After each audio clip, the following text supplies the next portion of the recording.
And now we're going to fly back over, it would be the Atlantic, and we're going to come to Central America. And some of you perhaps have taken a tour on a ship going through the Panama Canal, which in many ways was a whole military zone until most recently. Now they're even making the canal wider. In 2014, is it? They're going to have a much wider canal. And we have with us here two wonderful women, Alibel and Pizarro, who does a lot of work in Panama City, and she'll be talking about her work. And where is Joji? Oh, here she is. She's doing high-tech. We do, Capacitar does high-tech in the most wonderful way, and thanks to Sheila Grady, who keeps us all techy correct. But Joji works in, you can imagine, following Panama down through the isthmus all the way down to practically where you touch Colombia. And this is another whole magnificent area, very, very poor. Joji is a Marymount sister and has spent many, many years running a remarkable center in Panama. So welcome. Okay. Here's the microphone.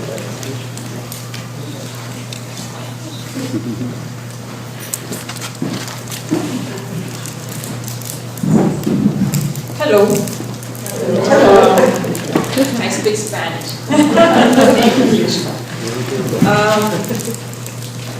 In 2010, we invited Pat to come to Panama for the first time.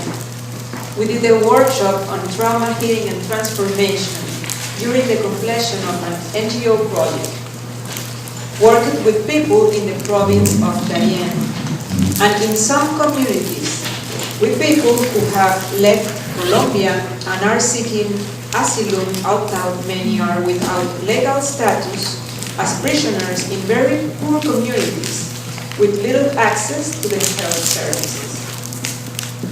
In 2011, crowdfunding from Panamerican health organizations and staff of the Ministry of Health and the Domestic Violence Network of Veraguas, a province of Panama, were invited to attend a workshop to learn Capacitar techniques, also with Pat. As a consultant for that project, I used the Tai Chi combined with the common practice of popular education to coordinate a process of strengthening the network against domestic violence in these regions of the country. Now we have 15 persons in Panama who is multiplying Capacitar. I think more than 15. 15 in a committee, equipo, but too many persons that now we don't have, we don't know, in the country. And Joji is one in Darien, near Colombia. And I want to say that we and Joji is going to translate. Personas que trabajan con niños con leucemia y cáncer y sus familias.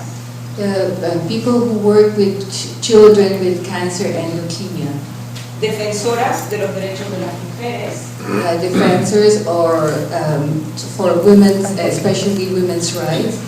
Abogadas, trabajadoras sociales, también para su autocuidado. Also with lawyers and social workers, but basically for their own self-care. Profesionales de la salud mental, psicólogas, psiquiatras, también han tomado las técnicas de Capacitar. Also professionals of mental health, psychiatrists, psychologists, and people who work in the health system. También una compañera de Panamá trabaja con niñas que viven en una casa donde hay niños en riesgo social, muchas de ellas con abuso sexual. There's also one person who works, she's a woman who works a lot in a home for children who are victims of abuse. Y también con madres de niños y niñas con discapacidad. and also mothers of children who are mentally and physically challenged. Y muchas otras personas más. Estamos ahora celebrando 3 años de capacitar en Panamá desde la primera vez que llegó Paz, y ya estamos en alrededor de 6 provincias de Panamá, 6 de las 9 provincias de Panamá. And many other people who have been to our trainings, and now we have more than we have covered 6 out of the 9 provinces of Panama. Darien, thank you. I work in Darien, which is the southeastern. It's not really too south, it's more eastern part of Panama, in a town called Santa Fe. And it's Darien is actually the biggest province of Panama, but it is the poorest and least dense area. And as Pat was introducing in the beginning, I think everybody's concept about Panama, what first comes to your mind? The canal. And now, just to tell you, I have been working there for over 20 years now, and even during that brief span of 20 years, I have seen a lot of changes, very sad, what people call a lot of economic development in Panama with high-rises. You will not believe that you are actually in what they call an underdeveloped country if you get there, because Panama the city itself is filled with many high-rises now, and a lot of construction going on. There's a big construction going on to develop skyscrapers and the railway system in the city, and this big project of the expansion of the canal, which is really supposedly to be able to let these larger ships go through that are constructed now, which doesn't, the canal that's almost over 100 years old now will not,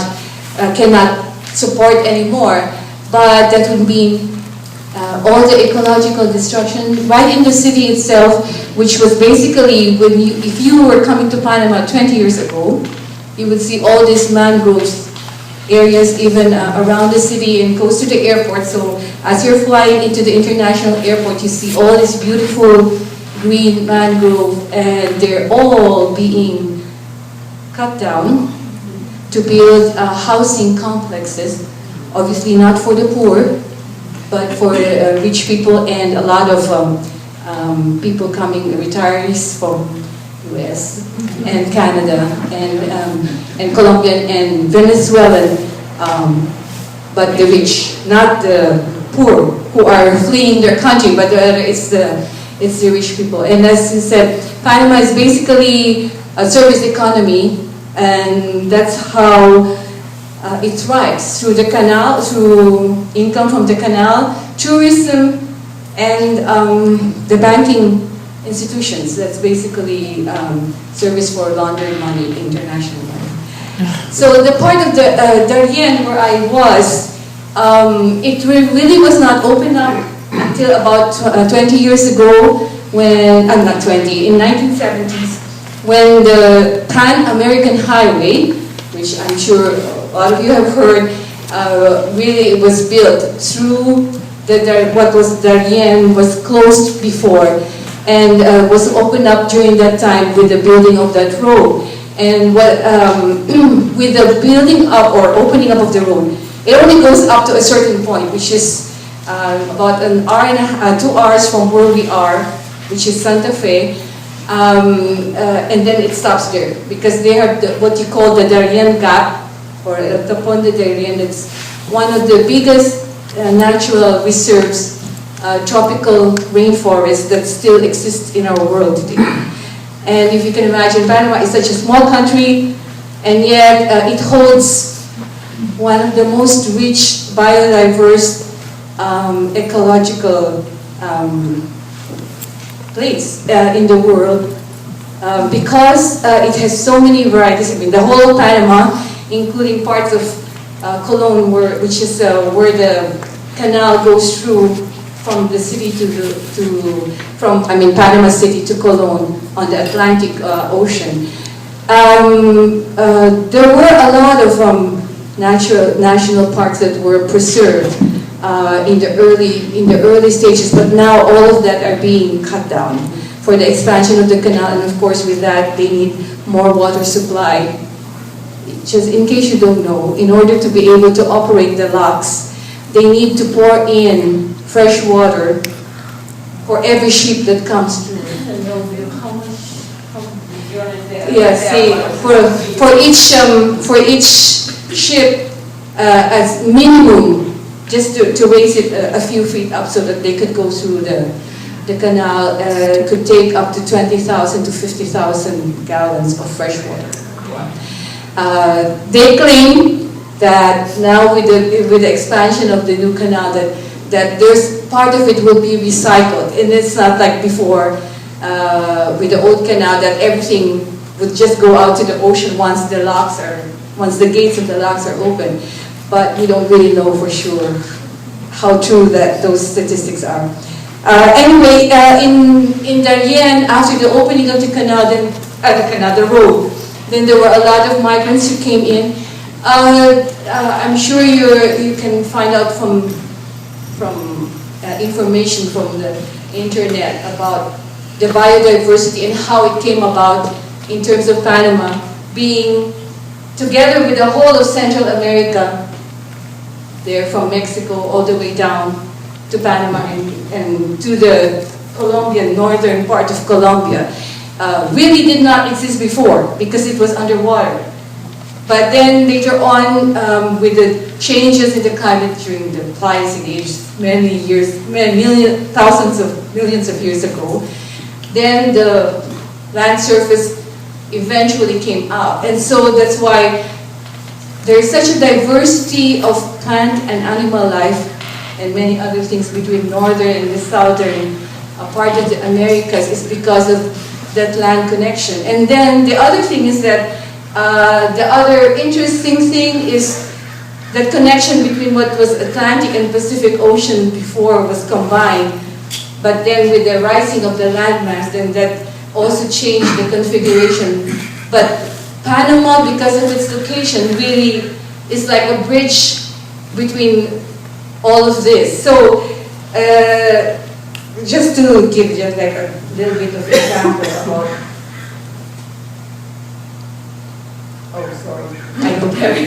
I don't have the statistic here. But anyway, just one example, for example, in terms of birds, okay, they say that the number of species of birds in Panama, just in Panama alone, which is a very small country, as I said, supersedes about 90% of more than the whole of North America. So that's just one example, and we don't even count the fishes, the flowers, the plants, and all of that.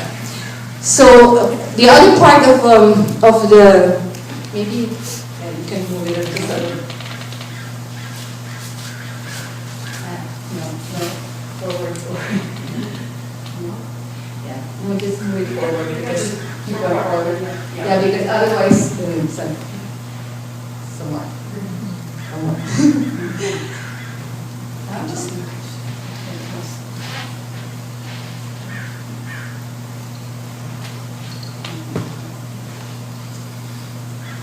Okay, let's see.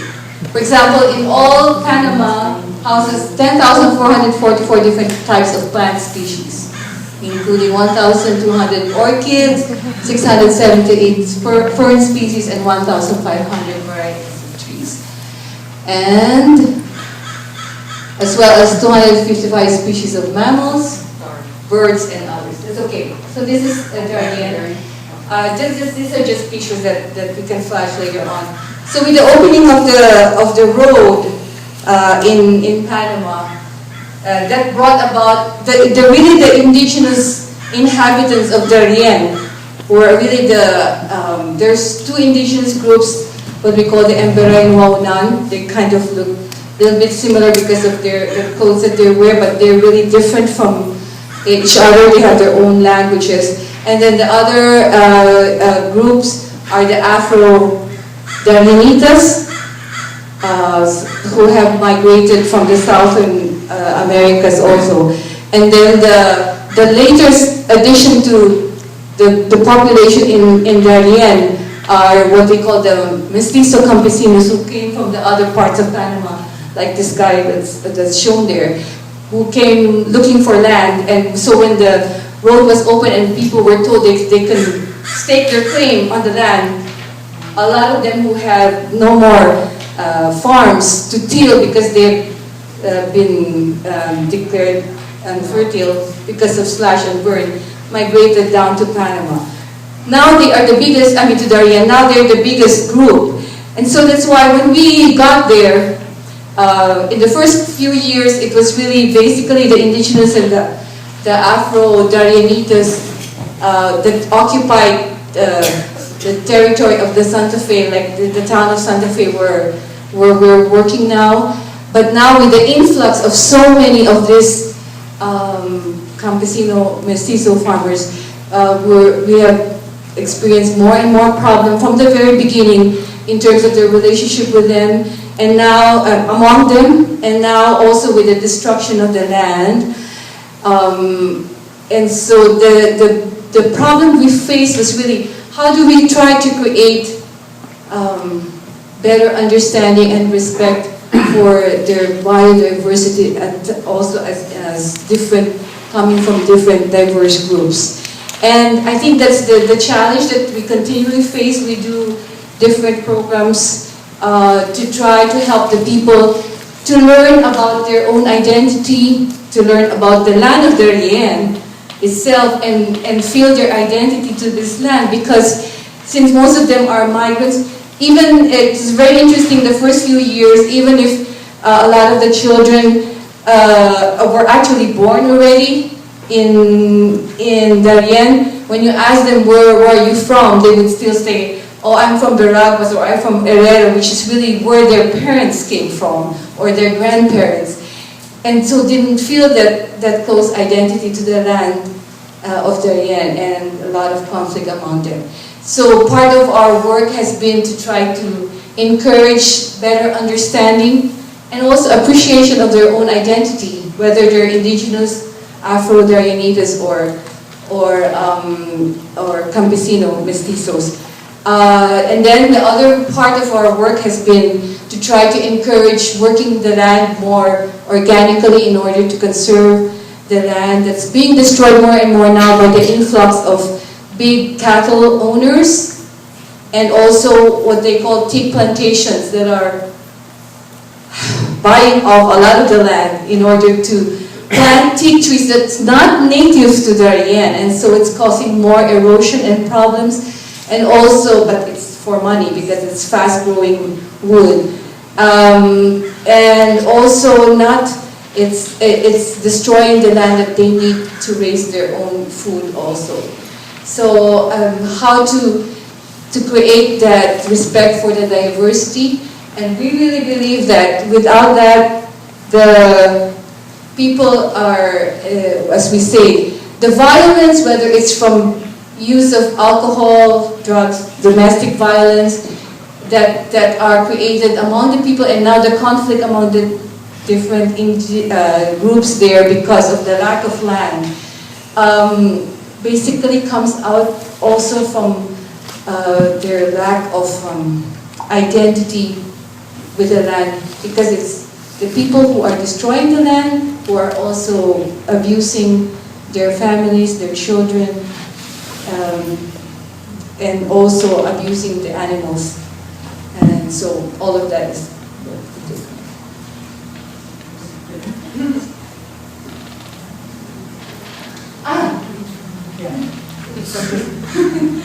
oh, these are just to show some, these are the Afro communities, and that's part of their cultural dance, which is the dance of the devils, actually it's called. These are the indigenous peoples and the campesino farmers. And these are just slides from a mural that we have in our place to show like what destroys the land and the peoples. So this is part of the work that we do in terms of health and the promotion of health. And with Pat's coming also, it has helped. I have really been working a lot more in the health, alternative health, and with nutrition and alternative sources of energy like solar energy. But with Pat's coming and my exposure also to Capacitar, I think it gave me, and with the people also, a chance to be able to use, to be able to help the people realize also their own trauma, which is more subtle, I think, because of their poverty, because of their lack of training, because of their difficulty in their relationships among themselves and with their children. So that's our part of our center that's shown there. And this has encouraged better community building among themselves also and with the people, so that the vision of reflected here in our mural, which is the coming together of all these different groups, can really happen for the good of their children, their land, and their families.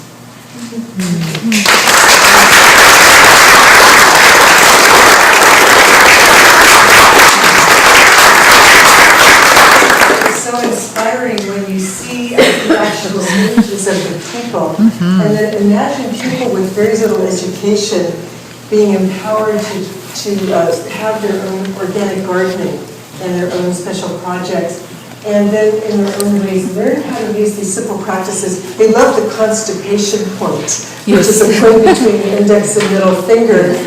And because a lot of times when the diet is very poor, there are a lot of health problems. People don't know what to do. So it's like they have medicine that's free right in their